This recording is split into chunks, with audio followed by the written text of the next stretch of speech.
questions, raise your hand. Start off with Steve. Coach, I know it's been a couple of days now. I had a chance to kind of review the tape. Kind of anything jump out to you after that film review that you didn't talk about on Saturday?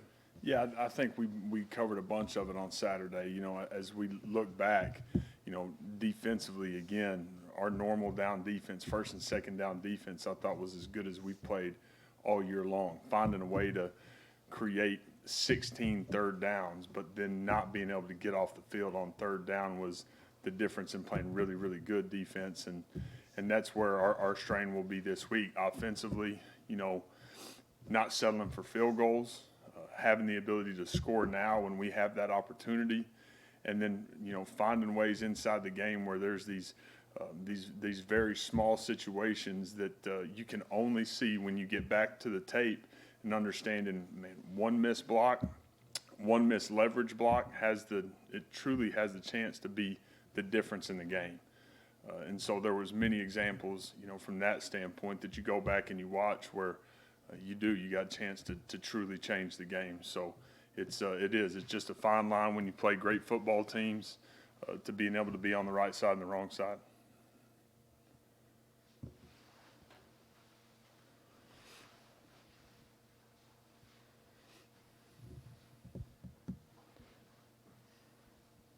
Coach, obviously Stoneblatt has experience in this league, but seems like he's played a lot better the past 2 or 3 games after getting settled in. What have you kind of seen from him the last couple of weeks? I've seen him just play faster, a guy that's continued to trust what's being asked of him and continue just to get more comfortable inside the scheme. I've seen great growth in that on the defensive side of the ball. Again, there was times you want like heck to be better. 14 of the points that A&M's able to go score, they have an incredibly short field. We don't get off the field on 4th and 3 when we have an opportunity to where you got a chance to hold them to a field goal on that drive. So to me, I'm encouraged on our effort, our toughness, our physicality. We've got to continue to tackle better. And then we got to make the layups to give us a chance to go win. Sam. Yeah, Kevin Coleman's been one of the top SEC wide receivers statistically all season. His production hasn't really seemed to change with Van Buren at quarterback. I guess just what part of his game maybe did you identify early when you were looking at him in the portal, or just through spring practice and everything, for him to kind of be the team's #1 receiver?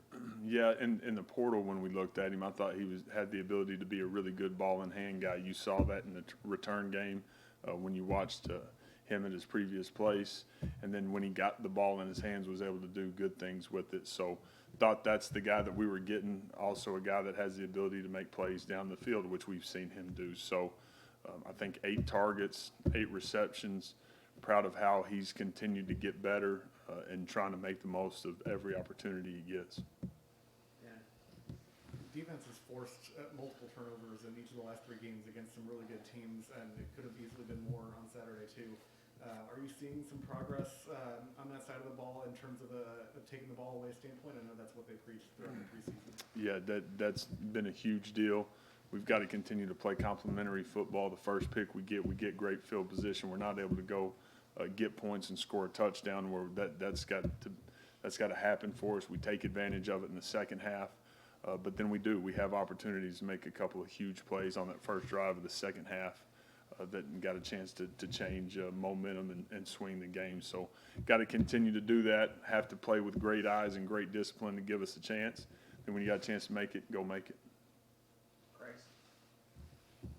On paper, people will look at this team and see a losing streak, but over the past couple of weeks, y'all have played top 15 opponents pretty closely, especially on the road. How close do you feel like this team is to getting over the hump?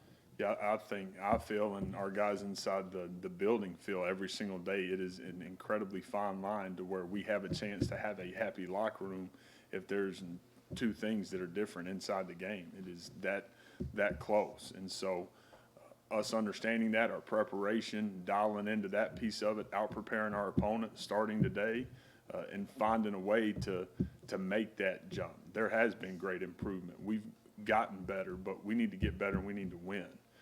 And that's what we're fighting to go do.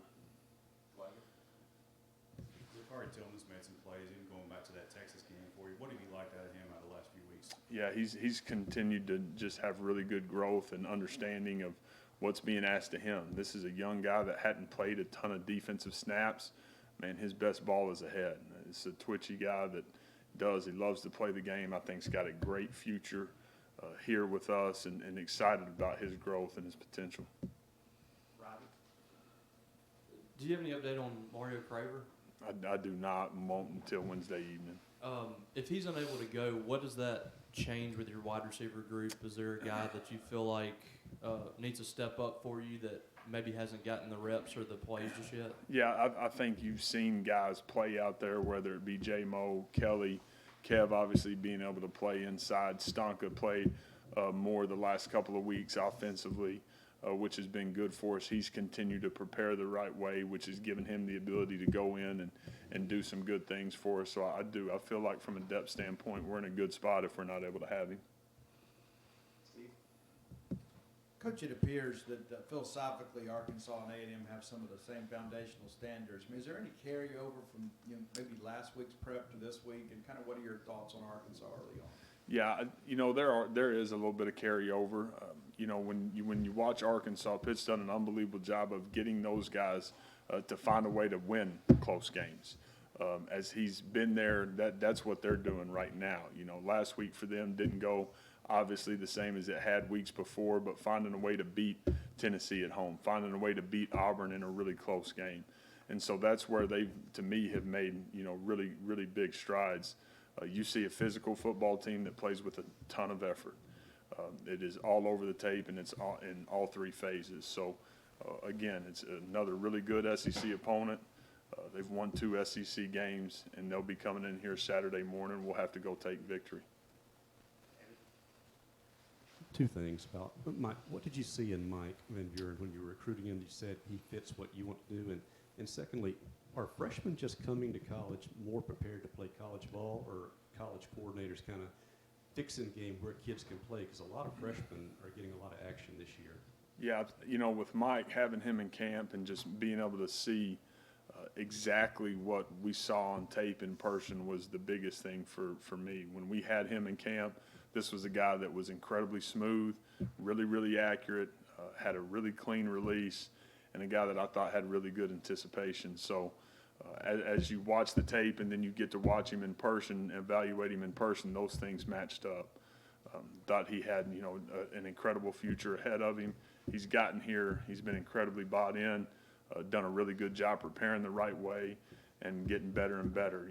From a freshman standpoint, I don't know. I think all guys are a little bit different. I think there's plenty of freshmen out there playing that are, struggling. And then so for Mike, he's just found a way to continue to get better every single week, and we're going to need that again. Sam? Yeah, Blake Shapen, we saw him on Saturday with a boot on his foot, but he had ruled out with a shoulder injury at the end of the season. I guess, is his foot also injured, or is his shoulder not injured? Did he No. injure his foot while rehabbing shoulder? His shoulder, no, he did not. I thought that might come up, but his foot's fine. He's out of the boot today.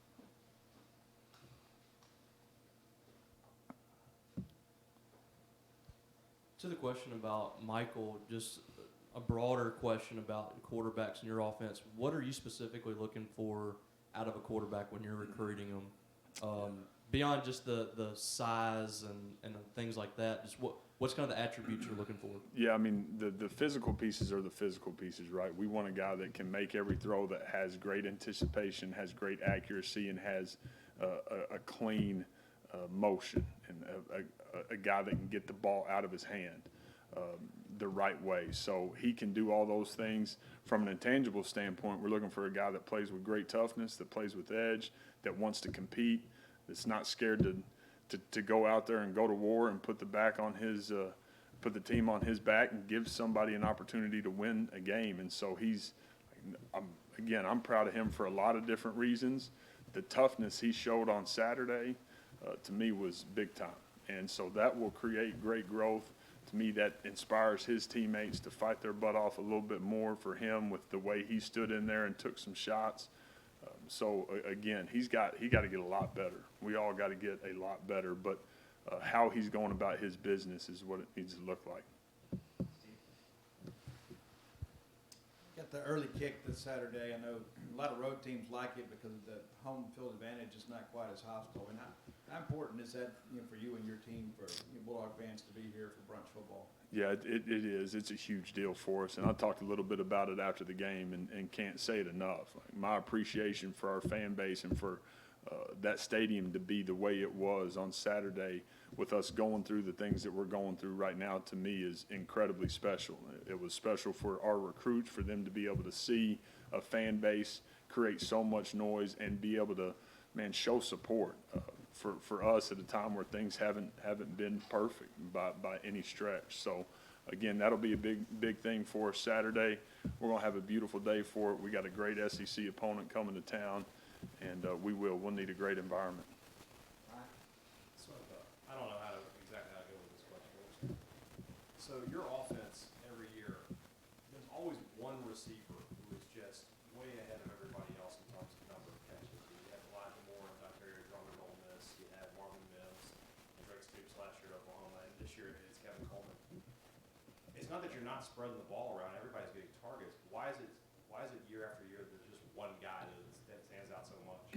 Yeah, I think we're always trying to find a way to create a mismatch. I think we're always trying to find a way to put the ball in somebody's hands that's continued to be really, really productive, and create some predictable outcomes. So I think showcasing a player matters, and when you have the ability to lean in on a guy that's continued to make plays for you, and you got to find ways to keep him involved. And so the last thing I want is to look up Saturday afternoon after a game and come out of it and, Kev's got 2 targets. To me, that's not what it's supposed to look like. So I think that's probably the reason it's been that way.